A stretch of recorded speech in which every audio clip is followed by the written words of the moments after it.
Well, good evening. It's Longhaultanker, straight razor shaving with Longhaultanker, and we are coming at you this evening from Hayburn, Idaho. Love's Truck Stop at Hayburn, Idaho. And I've got a 48 hours worth of growth on my face here. And had an interesting day, more not so much about the driving as getting the facts straight on this load. And we'll talk more about that as we go along. If you're joining me on YouTube, I say thank you very much. Hit the like and subscribe, leave a comment if you wish, and then go on over to the Shaving Cadre, www.theshavingcadre.com. Join the conversation, enjoy yourself. It's all about wet shaving and other stuff as well. Even get-togethers on Zoom calls, which is very fun, in my opinion. Anyway. Watch some of the members' videos: Handle Barber Dave, Major Rich, Nurse Dave, Bill M, The Cutthroat Journey. We're Shooting the Shave, Spider, Scuttle Soap, and last but not least, Luke 3262. I couldn't remember the number last night or the previous video. Lukey 3262, also known as Matt, or on YouTube, Straight-Faced Shaving, or Straight-Faced Shaved, or something like that. You'll find them. All right, the equipment tonight. I hope you don't laugh when you see this one. This is one that my daughter bought me 3-4 years ago. I like it. It's a wonderful blade. And that's this, I don't even think there's a name on it. On the face it says Hollow Ground Sword. And then on the tang it says Solingen. It's got a big scimitar-like sword on it, and then the number 402. Now this is very reminiscent, and there's it just says Made in Germany on the back of the tang. This is very reminiscent of the Crown and Sword style of razor. You can see the scimitar there on the tang, and I'm inclined to go along with that, but I have found no information about this razor or this kind of razor with the number 402. Yes, which you'll see there by the sword. Number 402, or where it just says sword on the face of the blade, with the pink scales. My daughter says, I want to find a straight razor with pink scales and buy it and send it to you. Honed up on the Shapton Glass Progression up to 8K, then jumped over to the Belgian Coticule, yellow Coticule. All right, let's see here. For our brush tonight, we're using an Elite Razor Company assembled job, some sort of Indonesian burl, some sort of marble-like substance on the top with nice gold veins in it, and a white, high mountain white. And then the Elite Razor on the bottom. All right, let that soak. And then we're still using our Barrister and Mann Seville. I've got it soaking in some warm water. I don't think, it's not going to give me very much, but it sure does smell good. All right, let's get to lathering.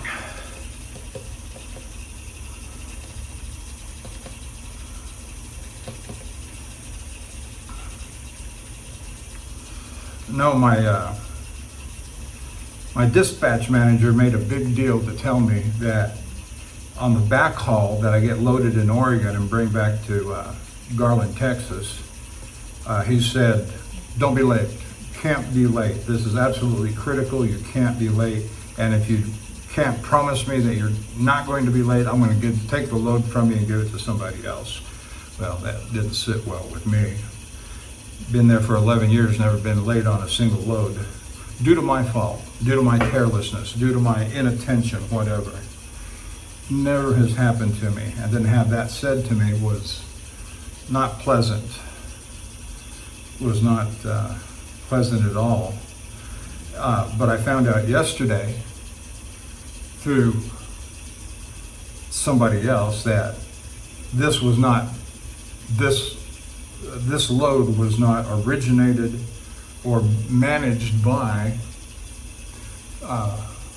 this particular fella has said that. I found that out through a third party, and who would be in the know.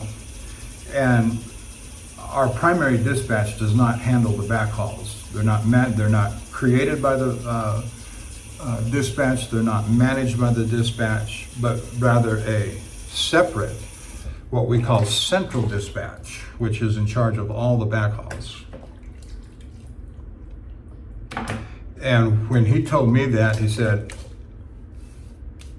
I said, there's more to this story. But they only work Monday through Friday. They're not on 24/7 like our primary dispatch is. And so I had to wait until this morning to get a hold of my guy who's been there forever, who's in charge of the central dispatch division. He's taught me a lot about, especially early on, he taught me a good bit about stuff. And I've always regarded him as a go-to guy, a friend. If I need to know something, even if it's not about his direct line of responsibility, I call him. And so I called him this morning, and I found out the primary concern was about, he said, I just need you to get loaded. Get the load. Once we have the load and we're hooked to the load and the product is in our trailer, then we have a lot more control over about what happens on down the road. And that makes perfect sense to me. I've heard him say that before. But that's not where this other fellow's attention was. It was on the back end, not the front end. And he said, no, don't worry about that. And both guys have been there a good long while. The central dispatch guy is older, I'll just say that he's older and been there a good long while. I don't know if he's been there longer than the primary dispatch guy, who's a young man, I will say, in his late 30s, early 40s. And he's always been very reliable, very competent. He's not the kind of guy that gets overly excited about anything. Which that's the kind of guy you want, in that he's friendly. When you're talking about having to manage, and he's got a responsible position with the terminal, with the company.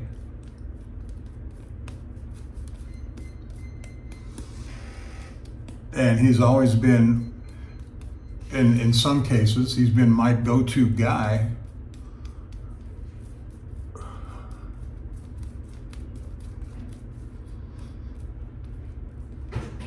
for certain kinds of situations relative to dispatch.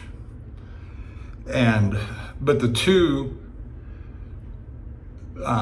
primary dispatch and central dispatch, really don't cross over the way they got it, the way they got the company organized now. And it's been this way for 2 or 3 years now.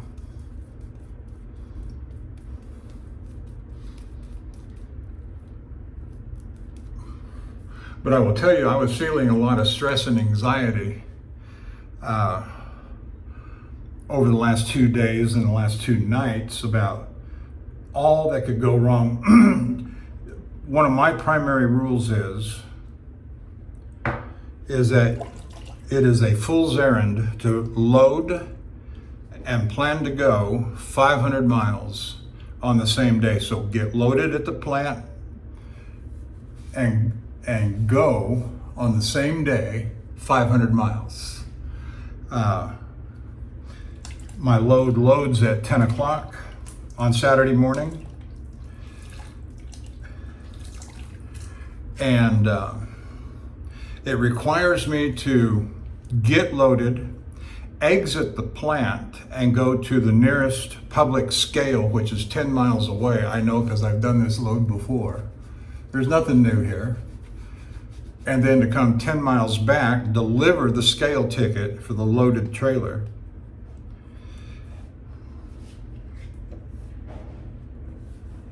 And then wait on my final paperwork. So load at 10. This thing is going to take 3 to 4 hours before I get the final release to go. I just experience says, oh, no, they'll have you out of there in 2 hours. That's what they always say, 2 hours. It never turns out to be just 2 hours. There's always something else to do. And that takes another couple of hours. And they don't calculate and plan for those kinds of contingencies. Now, I'm going to pay a little tribute here. I'm going to start working this in. Barbara Luigi.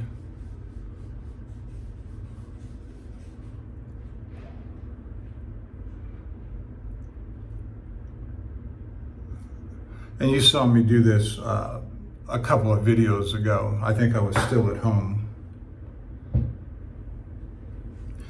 And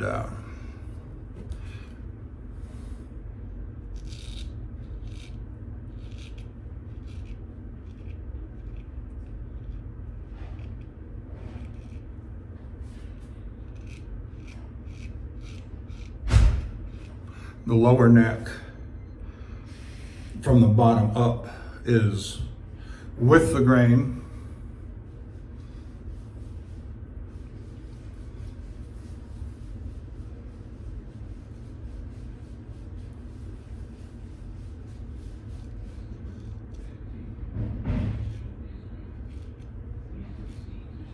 And you'll feel it when you hit against the grain.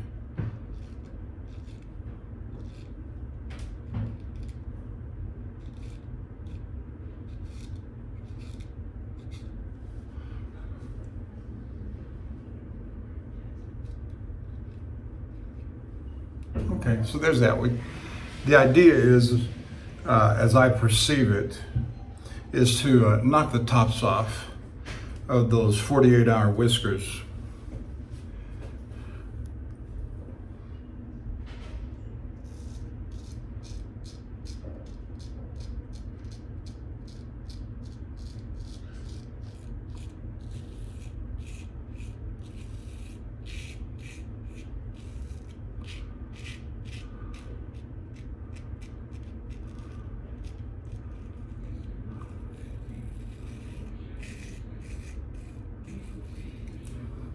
On the Zoom call, I brought up this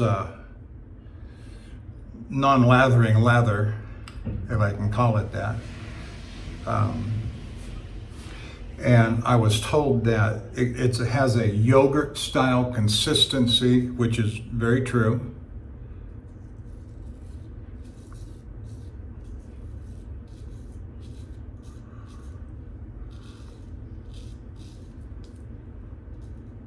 I got it on my hands, and I got no grip.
It's certainly not as crisp. This Coticule edge is not as crisp as a Shapton Glass 30,000 would be, but yeah, that's not a bad first pass.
So I started yesterday morning in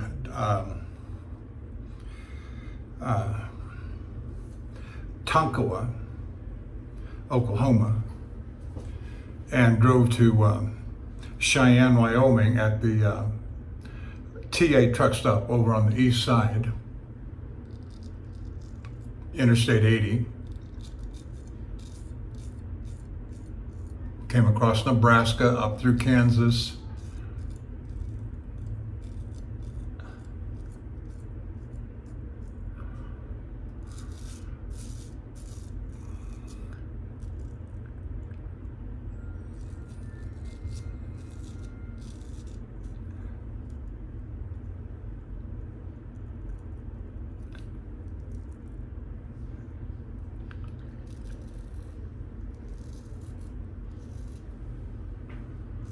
had a 675 mile day yesterday, which is I left 20 minutes on the drive clock.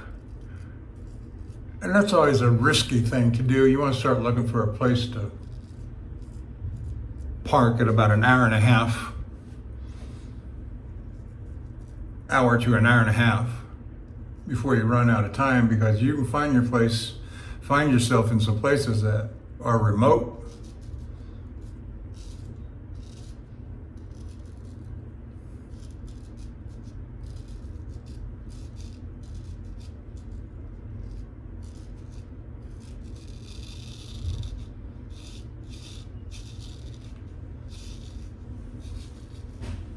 and that's not a good thing.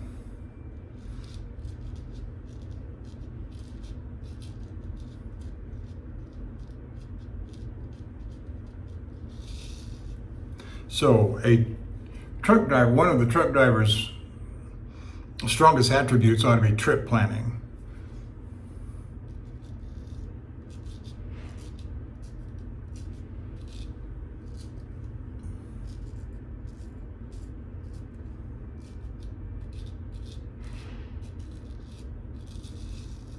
And that comes with some experience, knowing where the truck stops are, how far it is between different places. And that comes with experience and time, and that's all fine and good.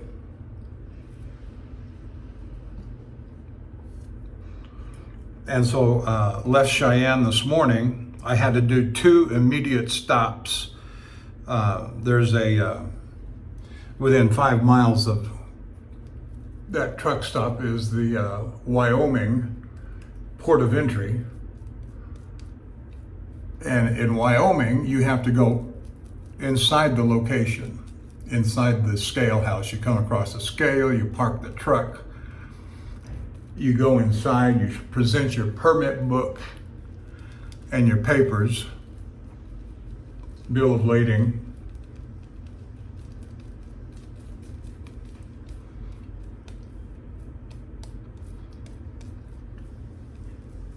And they always look at you.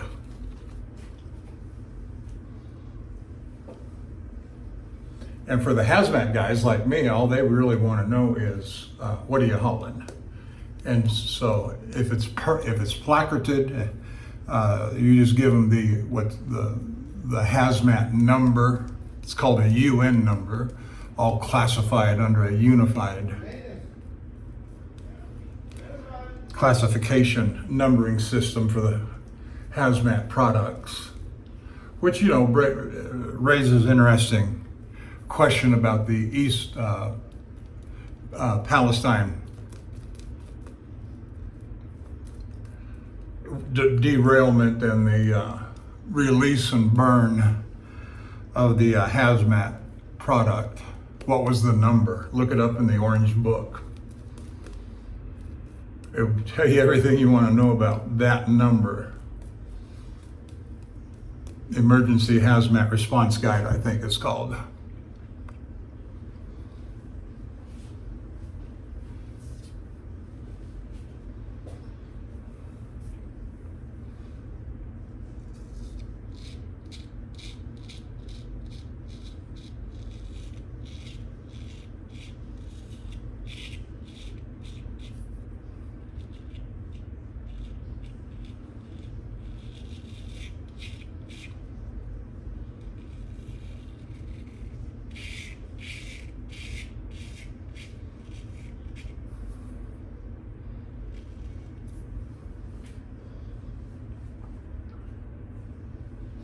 And when I stopped last night, I looked at my fuel level. I had a half a tank. I had 80 gallons,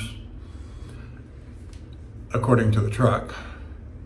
And so it idled. I did notice that it idled on high idle, which means at about 900 RPM overnight. Because it was cold, it was like 22 degrees, 24 degrees overnight. And it's always going to idle more because the engine's got to stay warm.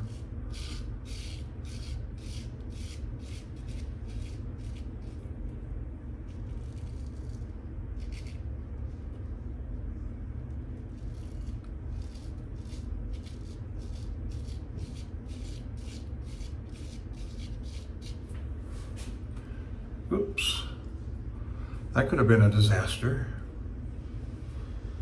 My right hand hit the back side of the,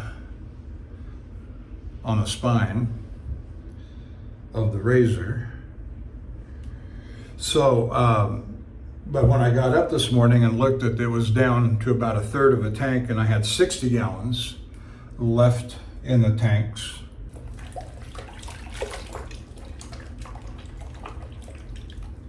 And my tanks are designed to carry 175 gallons.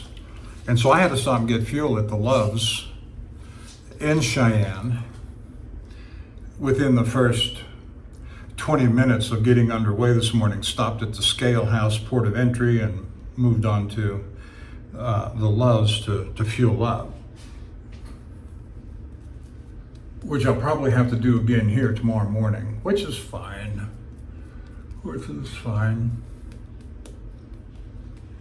I'd rather have enough fuel than have any of those kinds of problems again that I had.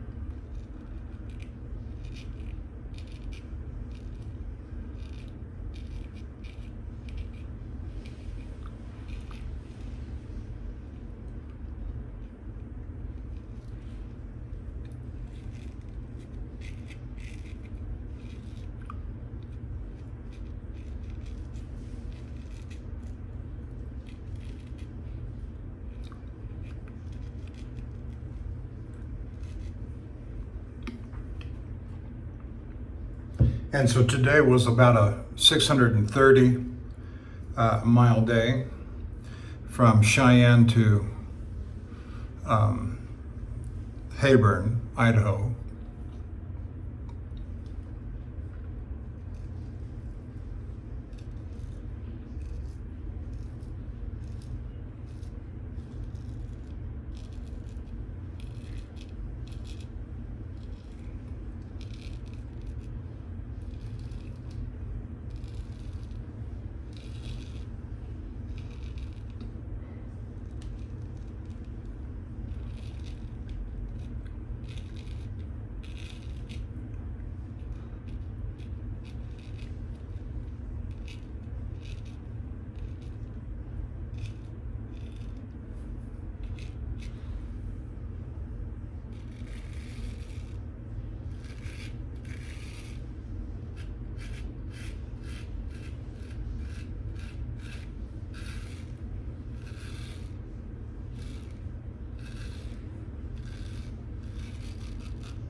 Tomorrow's a short day, 7 hours from here to Boardman, Oregon.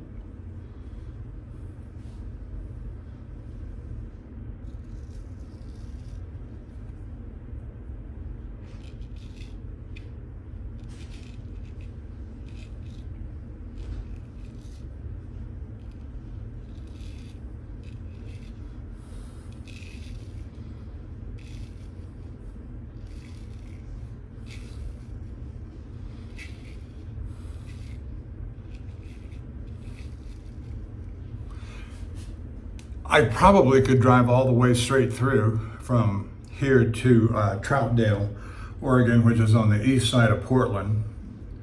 The problem is that the Love's truck stop at Troutdale is a madhouse. After 3 o'clock, forget about it. If you're not in there, but say between 10 and 2,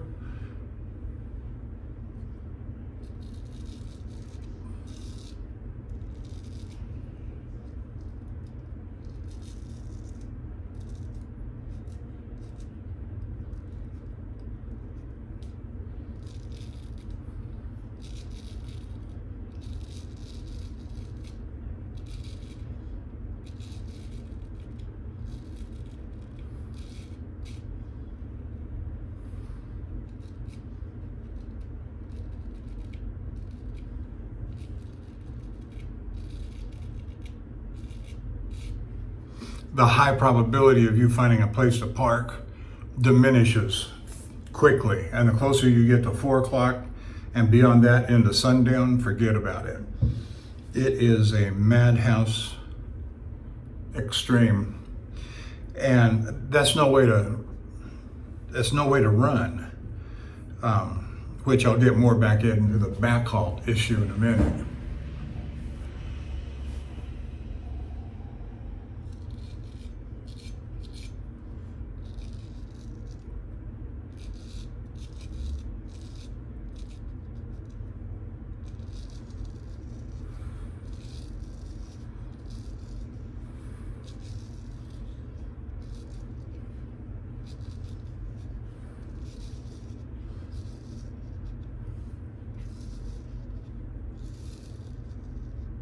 In fact, that issue has everything to do with why I was kicking up my heels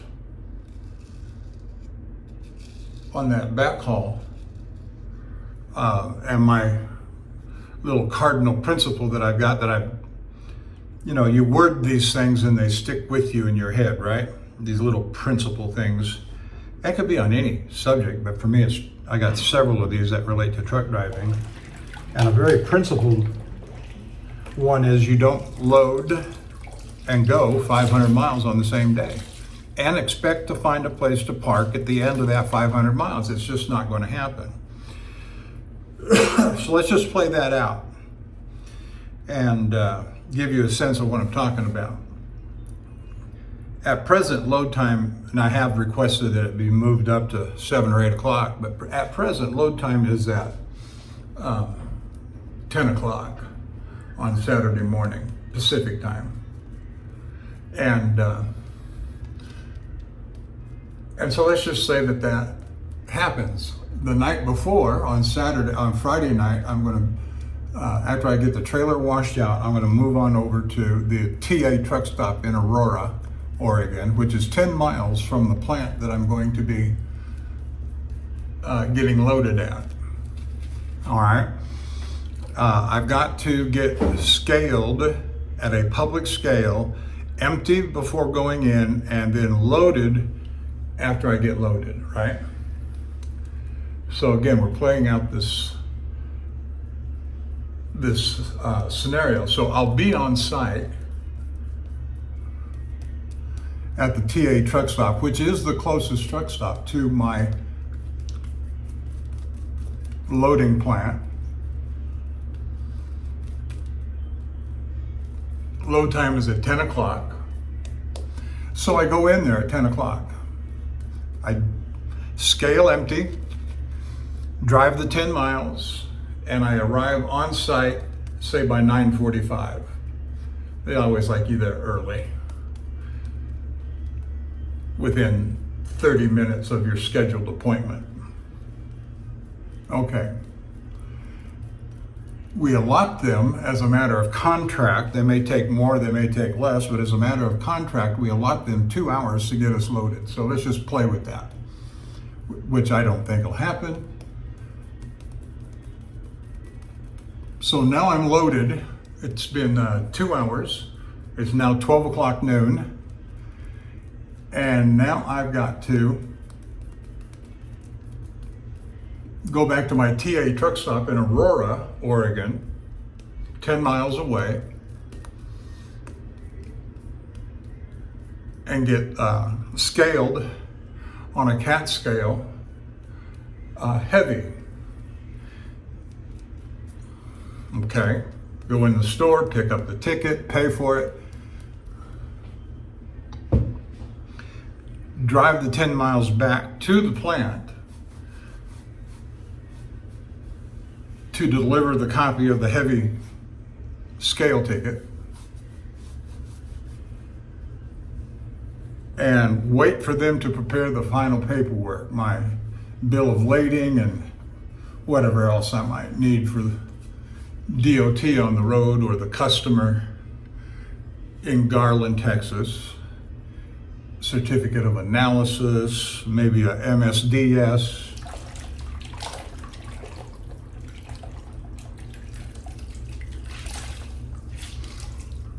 And so that's at a minimum, that's 10 minutes over, that's 10 minutes back, throw in an extra 10 minutes just for calculation. So that's 30 minutes, and then another 30 minutes waiting on the paperwork. So that is now 3 hours. That takes me from 10 o'clock to 1 o'clock.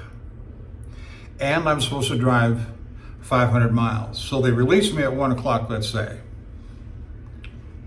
Now I'm going to say it's not going to be before 2 o'clock, but that's just me. And so, but we'll say 1 o'clock. But I've got to go 500 miles. 500 miles is approximately 10 hours worth of driving. So that's going to bring me into the 11 o'clock range, 2300. And 500 miles from Woodburn, coming back up to Portland, getting on Interstate 84, and heading east.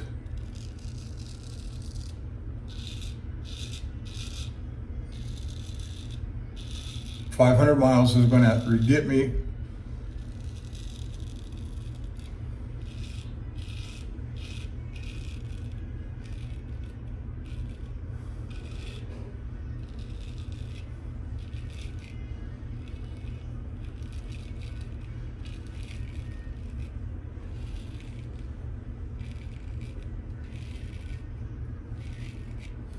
into the vicinity. I'll get to the east side of Boise, maybe a little further. There's a new Lowe's truck stop at Bliss, Idaho. And it does have 114 parking places, but there's nothing else there. Nothing. It's open prairie. It's built out in the middle of nowhere.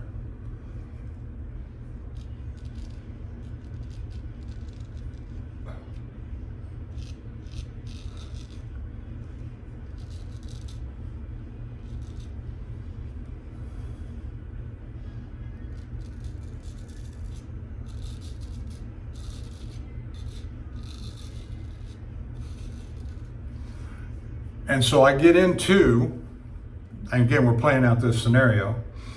I get into Bliss, Idaho at 2100, 11 p.m., 114 parking places, and there's no place to park because it's loaded up.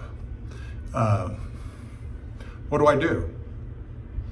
I played the low percentage game. I went into a loaded parking lot with the anticipation of finding a place to park, and I lost. What do I do?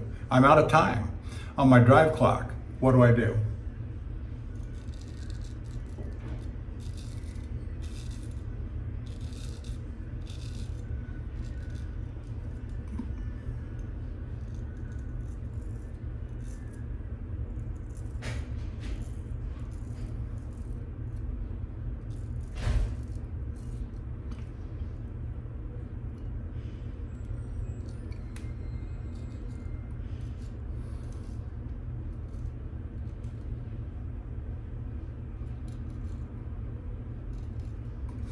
Now, this goes all back to the disgraceful condition of national parking for trucks on the highways. And this is not just commercial businesses, but because they're restricted a lot of times by community governing bodies that prohibit from building truck stops.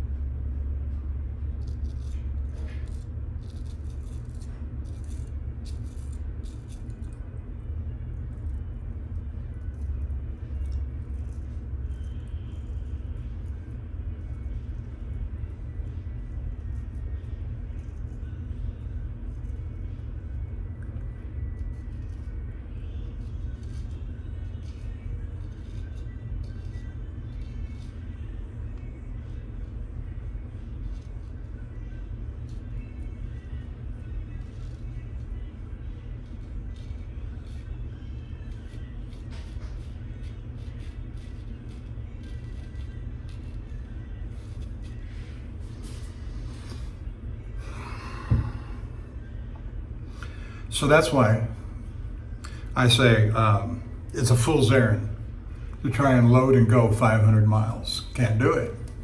I don't care how much time you got on your drive clock. It's foolhardy to do it. When I called the central dispatch manager this morning to discuss this very thing, I called him, he picked up the phone. First thing he says to me, didn't even say hello. He says to me, how's the weather in Wyoming? What? I said, what are you doing, tracking me? He said, yeah, I'm looking at you right now. You just cleared out of Cheyenne, headed west. I said, yeah. So you're tracking me, huh? Yeah, I wanted to check on your progress and see how you're doing. And actually, that was a good thing. Because I said to him, well, I'm glad you did that because you'll see that I'm well on track to get to where I need to be. He said, yeah, I see that. Good job.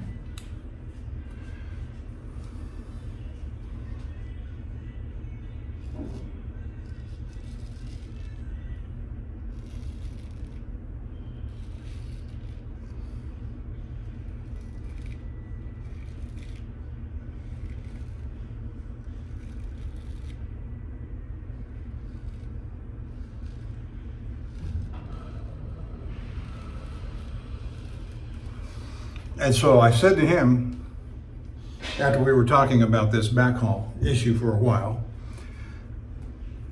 And he knows me, he knows my driving style. I said to him, I said, you know me well enough that when I say that when I get done getting loaded and get out of there, and it'll be anywhere from 1 o'clock to 3 o'clock when I get out of there, I said, my first job, my first and only priority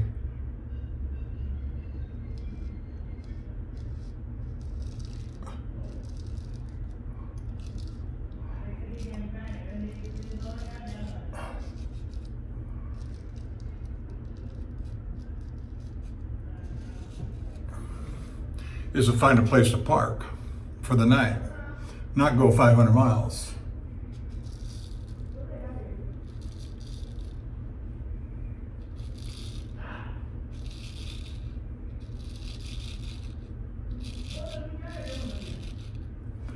And I said, if I don't go 500 miles, that's going to throw off the delivery for Wednesday morning. He said, the only thing I was concerned about was getting loaded, getting the product in our trailer under our control. That's all I care about. I said, if you want an extra day, I'll get you an extra day, which is fine. That's all I need is one more day.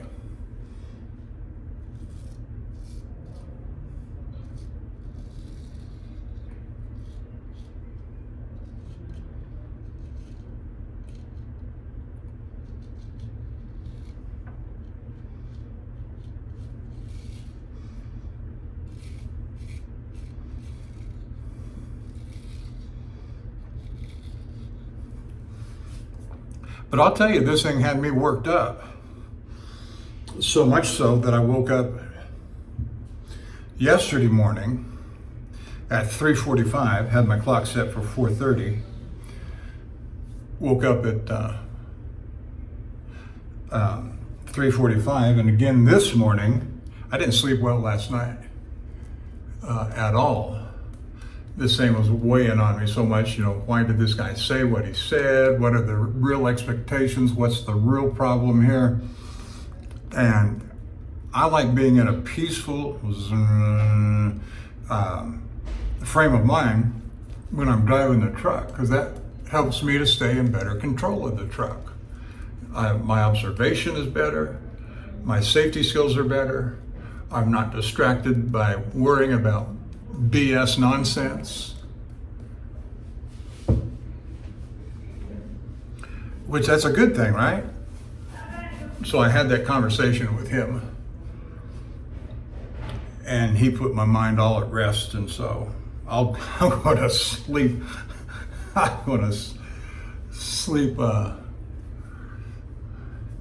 tell you what I'm going to sleep like.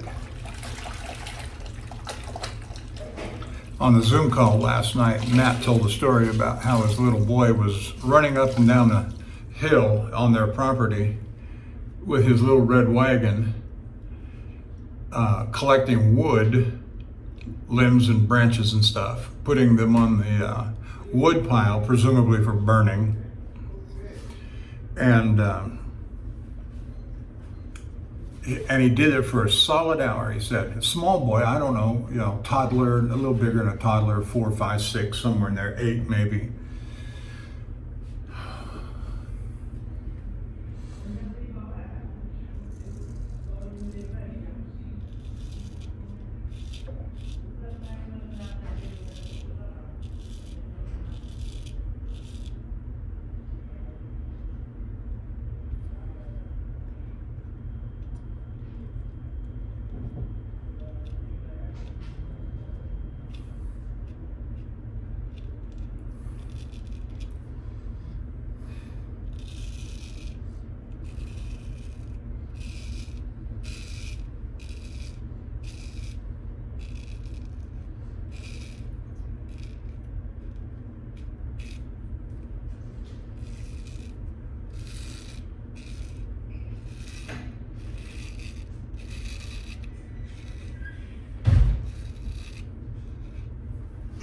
And when he came in from that little outside adventure collecting firewood, Matt said that he lay down on the sofa and fell right to sleep, and it was before 7 o'clock, which I thought was just as cute as could be of a story, Because, you know, small kids like that, they get outside and play and they think they're helping daddy. And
so that's how I'm going to sleep tonight. I'm going to sleep like a small child who has exerted himself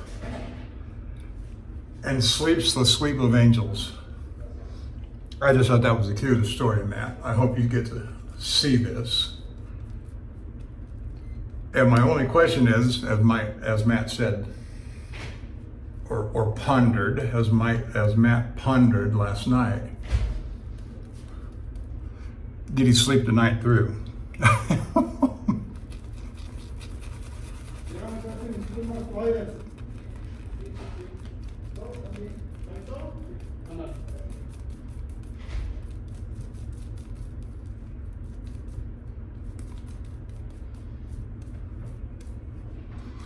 Now, I told the guys that I was going to be in here for 2 hours. We'll see if they start beating my door down.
I started watching a new guy that might be of interest.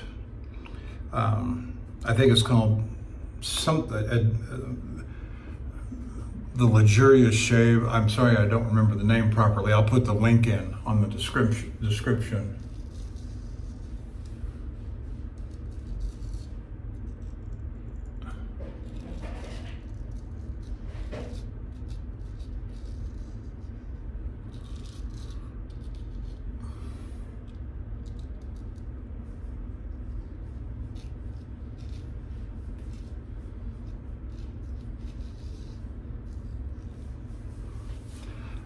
I've got a cramp going on under my left shoulder blade on my left side and holding my left elbow up, stretching my face, did it.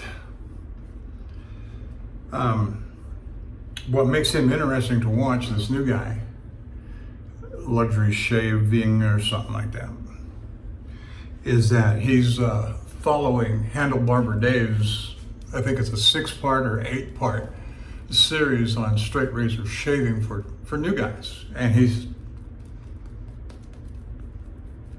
executing that program on video for us, which I think is interesting. And you might find it interesting too. Here's a new guy taking Handlebarber Dave, a professional barber's tutorial instructions, and actually executing it on film recording. Does that date me? Matt? I said that because we got into a funny discussion about baby boomers.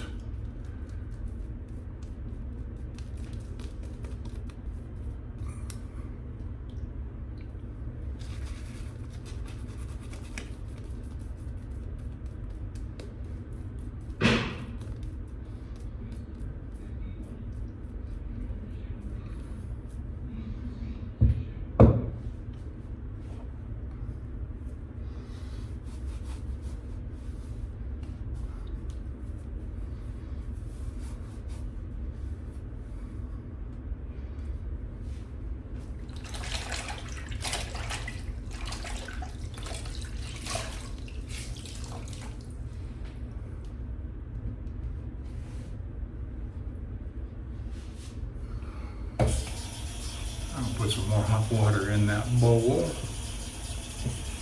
All right.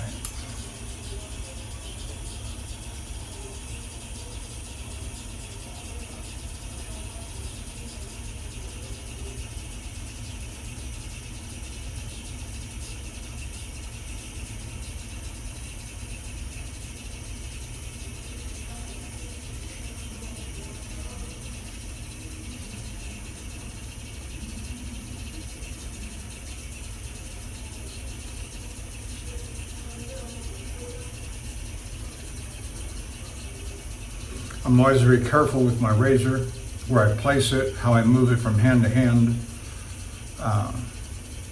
I've cut myself before. I'm sure a lot of you have too. But always be mindful where your blade is at and how you move it from hand to hand. How you lay it down, how you pick it up.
Okay.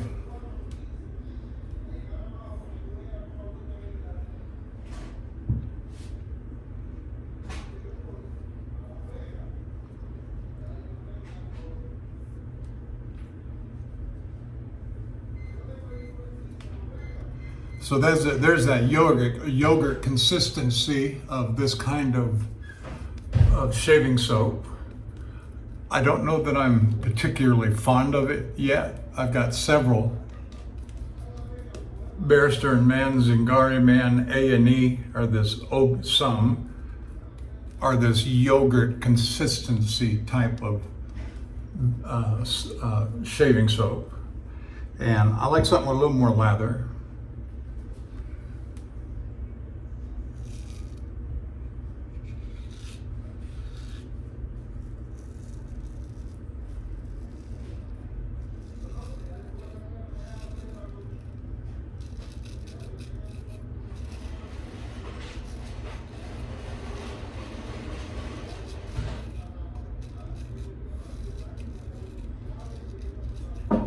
Not yet.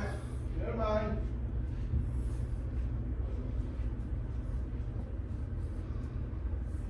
No privacy.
I guess his clock runs faster than mine. I'm coming up on 1 hour for the shave now.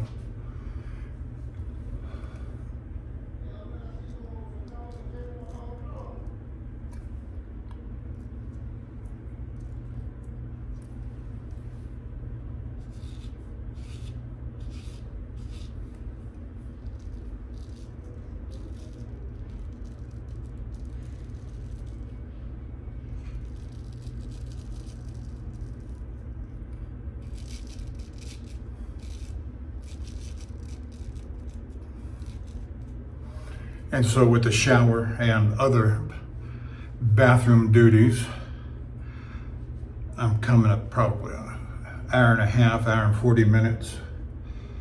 And I told him 2 hours, but his clock runs faster than mine.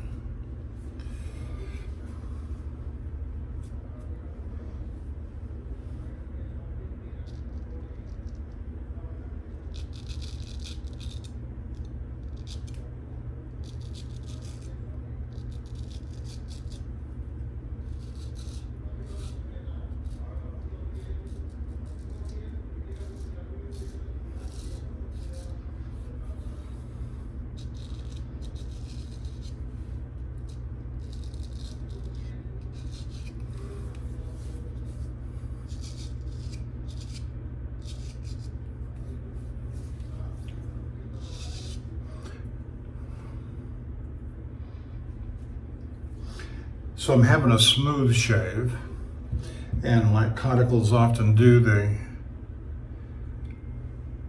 I will almost guarantee that I'm going to be ready for another shave in 24 hours.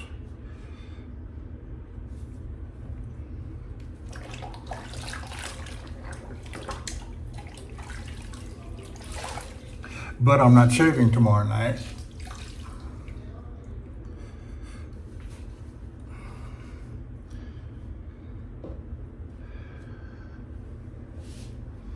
We'll see what happens. Once I get to 7 hours tomorrow to Boardman, 2 hours to Troutdale.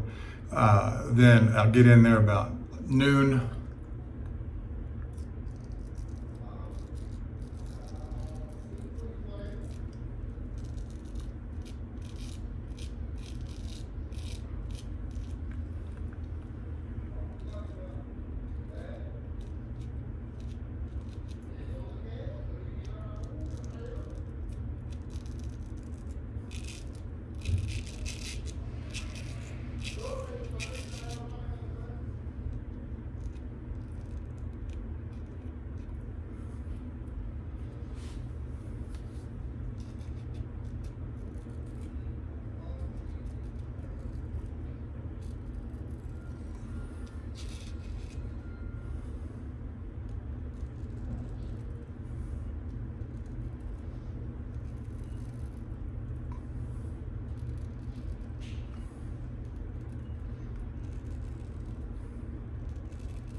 So today's Monday. To stay in sequence, the next shave would be on Wednesday, the next shave would be then on Friday.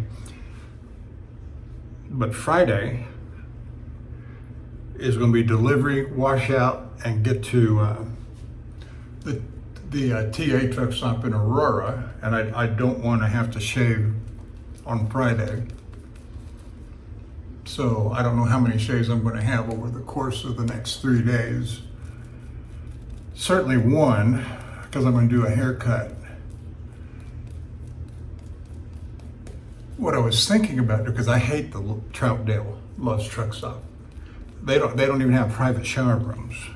What I mean by that is that you go into their men's restroom and you'll see a series of doors. There's showers behind those doors, but you do your shaving and other bathroom duties in the common area.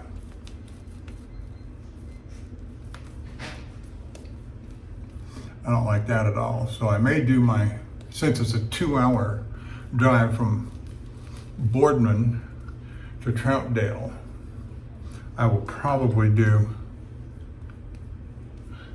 a shave Wednesday morning. Yeah.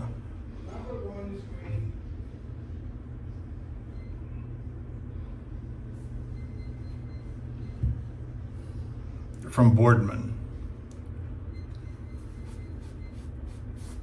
From what I remember, and it's been a year since I've been here, to Portland that is. And some of you might remember the family vacation with my wife.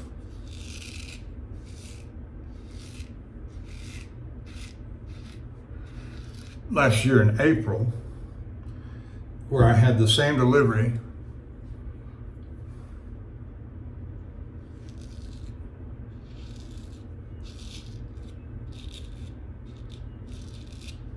and she flew out to Portland, and we got permission to take a 4-day vacation, 4 or 5-day vacation.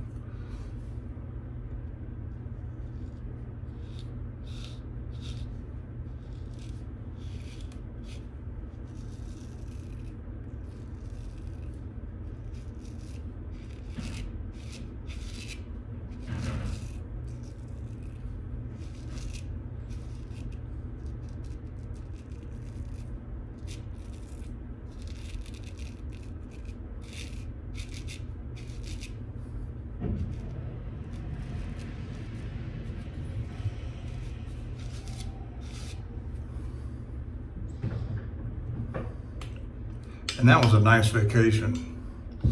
Went to go see my friend in Lincoln City. We went to the Sea Lion Caves in, what is that, Junction City?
Did you notice I turned my blade around? Got the point going toward the nostril.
Yeah, that's pretty good. All right, let's rinse it off, and then we'll check the sideburns and the finishing strokes and move on to the head shave.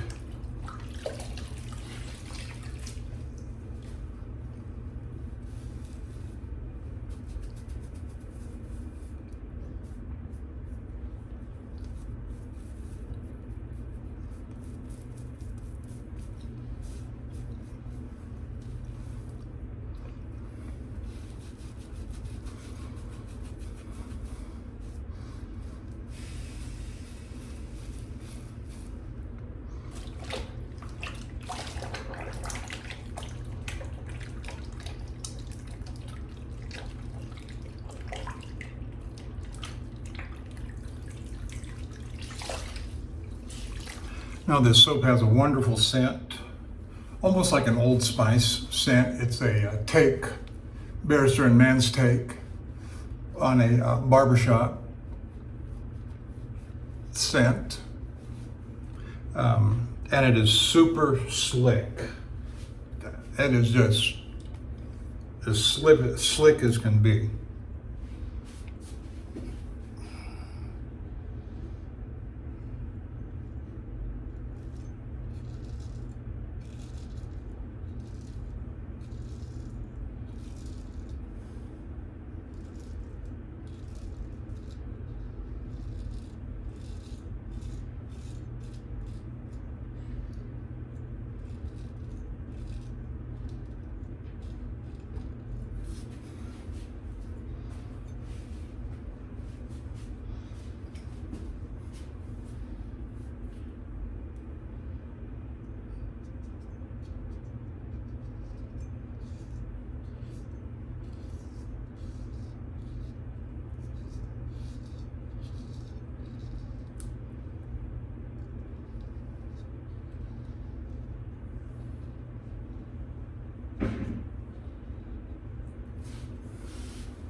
Okay, I think that's where I'm going to leave it. And that is good.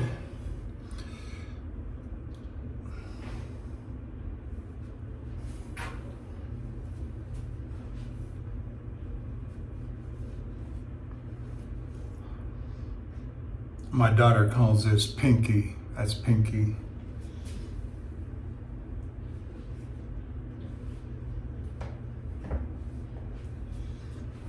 All right, for the head shave, we're going to use the Union razor that we've been using for the last several shaves.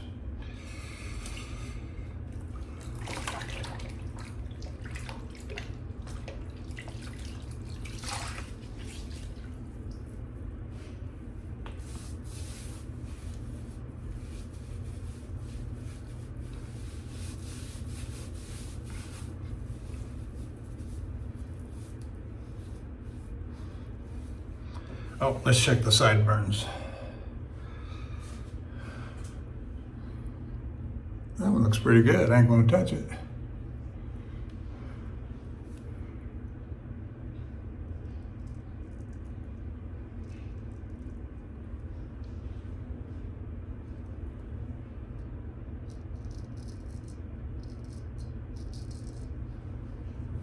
All right.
My head just hit the camera. I'm sorry.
Yeah, I'm going to be done here in a minute.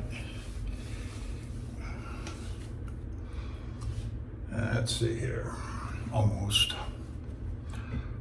done.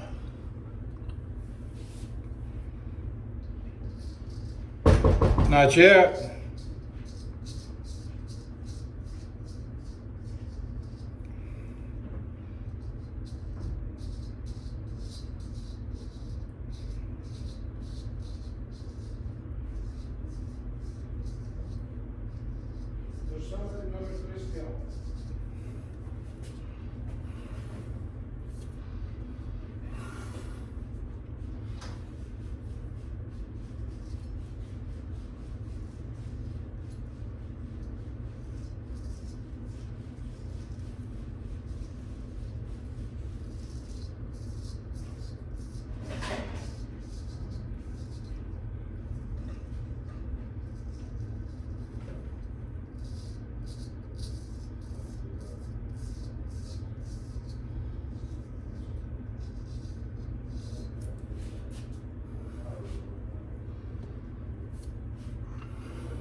Okay, almost there.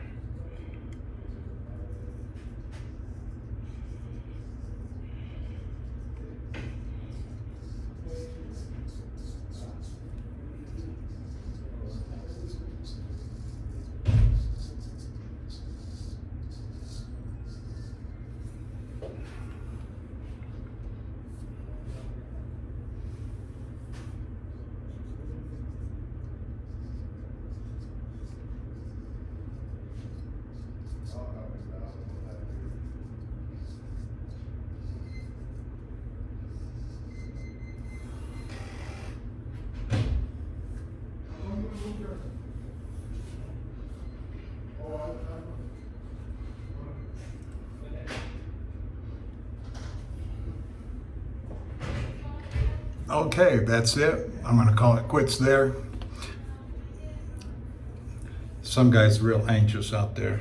So thank you for joining me. I'll see you down the road.